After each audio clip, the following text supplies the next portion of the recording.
What's up, everybody? It's your boy AD, and that's all day, and I'm back to do the review for SmackDown last Friday, September 16th, 2022.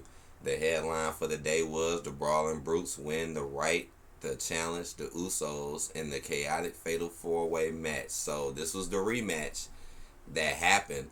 And remember, last time it got interrupted by Braun Strowman. And then this time it didn't. Thank goodness. But they did make a change though, I noticed. But we'll get to that at the end. Cause this part I kinda missed a little bit of it. They haven't put it on demand yet, cause I just checked. Cause the beginning I did miss a little bit, but I still heard what happened. Logan Paul invited Roman Reigns to his press conference in Las Vegas. So basically, rumor is going around now that they're trying to set up Logan Paul going against Roman Reigns. Um, a lot of stuff happened though. Like Solo came out there, the Usos came out there. Sammy, I think took a hit for Solo or something like that. Definitely some other stuff happened. Then Ricochet runs out, I guess, to help, and then it ends up turning into a match between Ricochet and Sammy. So this is what they've been doing lately. They'll start off with promos, and then somehow it'll lead into a match like story related, which is fine with me. But just make it be good and don't waste too much time. And how do I feel about Logan going against Roman? Honestly, I'm not that interested in it. I'd rather see Roman go against someone else. But the only thing I say will make it a little interesting to me is just the fact that we just never seen him go against him. Like if he put the title up against him, we never really seen that. But we'll see. It's not official yet. So we'll see. Roman ain't even been around the past 2 weeks since Solo been performing. But then we have Ricochet defeat Sammy. Let me read some of this. Ricochet once again got SmackDown off to a hot start, facing off against the honorary Sami Zayn. Ricochet had his work cut out for him. Oh, I'm going to talk some more about that too, because I really am starting to think some things. And I do be thinking a lot of this stuff, but Drea sometimes be thinking of this, and sometimes we be working together to come up with our predictions.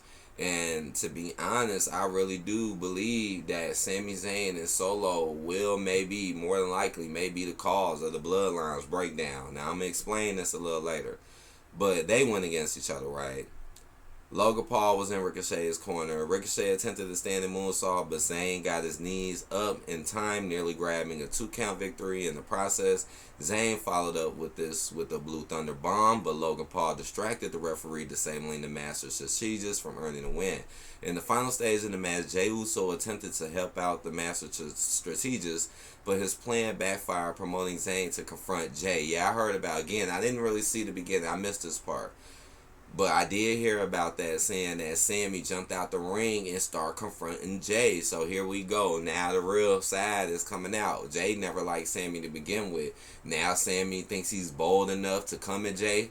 Like you see, at first Sammy would never do it. But now, since you got another Us who you think backing you up and you think you good in the Usos, now you think you can step up to Jey. You see what I'm saying? Like what's going on?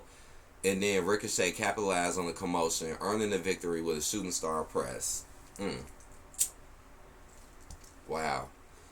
Now, this is what happened afterwards. Braun Strowman mowed through Maximum Male Models and Alpha Academy. Boring. Bull. And it ain't because of the male models. It's because of Braun Strowman. Man, y'all have been booking this guy horrible. I can honestly see why Vince did not. I really can see why Vince didn't want to keep this guy around. Because you got to know what to do and book him. You just can't have him coming around destroying your tag teams. That's all he's doing. That's literally all Braun been doing since he been back, is just coming in, interrupting matches, destroying your tag teams. Come on. No real threats. No real challenges. If you want to have somebody go against Roman, how about Braun instead of Logan? Y'all could have built that up. No, instead you got Braun Strowman running around attacking tag teams for no reason. The male models was literally just, I ain't gonna lie, that school shit that they was doing was kind of corny. I was like, what the hell is this? School? Back to school? Like, y'all grown as hell. But damn, they still didn't do anything, and that's probably why they did it. Like, let's make what they do so corny to give Braun an excuse to come in and break it up, but it's still pointless because they never did nothing to Braun, just like all the other tag teams. Yeah, now you got smoke with Alpha Academy, yeah, but that's because you interrupted their match and you kept beating them up. And yeah, after Braun trained through them, then Alpha Academy came up and they went at it. The only good thing that happened was Otis actually getting the slam off on Braun, but they ended up still having to leave. So now they're setting up Braun's first match, which is going to be Braun Strowman versus Otis. Womp womp. We've been seeing you beat them up for the past 3 weeks. Why the hell now? Come on, man. We just literally seen you destroy 4 tag teams at once. Why the hell would we just want to see you go against Otis? Why? And the most saddest part about it is we already know that Otis is gonna lose. 9 times out of 10, Otis is gonna lose this match.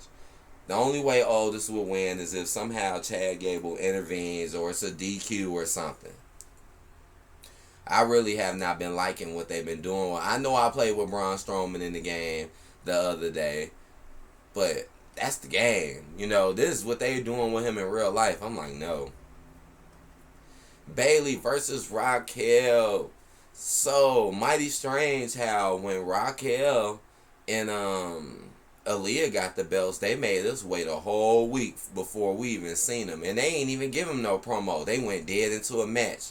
That's pretty weird. But with Dakota Kai and Io Sky, we just seen them win on Raw. Here they go, right here on SmackDown with a promo with Bayley. See, this is how it should have been with them so-called champions, right? And they were just stunned. You already know. You know they're going to be setting Bayley up against Bianca soon. But then Raquel runs out of nowhere and they all run from her, which was just really weird to me. Y'all 3 deep in the ring, but once Raquel runs in by herself, y'all run out. Where's Aaliyah? Like, no Aaliyah. I knew Bayley was going to wrestle anyways because I could tell by what she was wearing. So as soon as they came out, I knew it. Still disappointed though. Now we got to deal with a bootleg Alexa Bliss and a bootleg Asuka now, you know, as tag team champions. That's kind of messed up. But anyways, they had a singles match and Bayley won, which is ridiculous because Raquel was always booked extremely strong singles, but Bayley and them seem like the only ones who can get an upper end on Raquel and them so far, what I've seen. This was the most work I ever seen Raquel take. Straight up. Oh, and at the end, because you know after Bayley won, they came in, right, and they started to jump Raquel. I forgot all about that, right. And then Schatzi comes running in to save Raquel, which I did not like. That was lame. Because Schatzi, weren't you the same girl that was getting buried? And it's funny, I played against her not too long ago, too, in the game. Schatzi, ain't it kind of funny, like, you were getting buried by these same people? Like, Aaliyah and Raquel were burying you.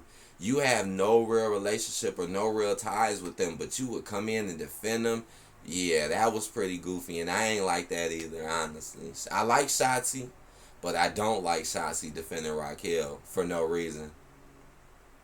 Then we had Liv Morgan challenge Ronda Rousey to an Extreme Rules match. Now, this was pretty decent. I'm still really wondering what's going to happen between these two. I mean, it being an Extreme Rules match does make me feel like Liv might have a little slighter advantage. Because now Liv can use, or a better chance, because now Liv can use weapons. You know, she can use weapons and shit against crazy-ass Ronda. But if I still had to predict, like, what's to happen, man, I still think, man, that Ronda is going to get this one. I don't think Ronda is going to not lose twice, basically. You know, yeah, we seen her lose once because of some Money in the Bank stuff, but I don't think she's going to lose twice, man. But you never know. Then we had Drew McIntyre responded to Karrion Kross. Yeah, Karrion Kross shot this weird-ass promo. Still not liking this Karrion Kross thing. I still don't. It's like, oh, well, okay, you're going to build up a match against Drew. Yeah, I feel like this really pushed Drew down a notch. Like, it shows you how bullshit builds work. Like I knew that whole Drew push was bullshit from the very start. I never thought he was going to win from the very beginning. because I've been paying attention, and it reminded me a lot of what they did to to him in the past. And then look, all of that hype for Drew, and now he's fighting his stalker now for no title shots. Wow. Then we had Solo Sikoa defeat Madcap Moss to retain the NXT North American Championship. Okay. Now this is where I'm finna get in detail about my theory. But yeah, so I really do believe Solo and Sami is gonna be what splits the Usos up, or what causes them to break down. We know that the bloodline ain't gonna last forever. It's been going for a long time, but we know eventually it's gonna end, just like everything else. And Solo, before he came out to this match, he nodded at Sami like, yeah, he cool, and then looked at Jay like, screw Jay, like Jay ain't try to help or do nothing. So that's a red flag right there. Y'all supposed to be brothers, cousins, whatever. But you are finna take Sami over him. And Sami, Jay never liked Sami. Honestly, I kind of understand where Jay was coming from, because Jay realized, like, hey, what is this guy doing? I hope this guy just ain't trying to get cool with us for clout. Like, we out here, we had to work, we had to do all of this stuff. And now here comes Solo coming out of nowhere, coming in, clicking up with him, and getting all this clout off the bloodline. Like, Solo, you getting clout off the bloodline in the name too. And now you're winning matches. Like, this is the second match in a row he done won. He got the NXT title. His name is Solo. So I think that's like a giveaway too, because his name is Solo. And he's already showing signs of going solo. I'm gonna say it again.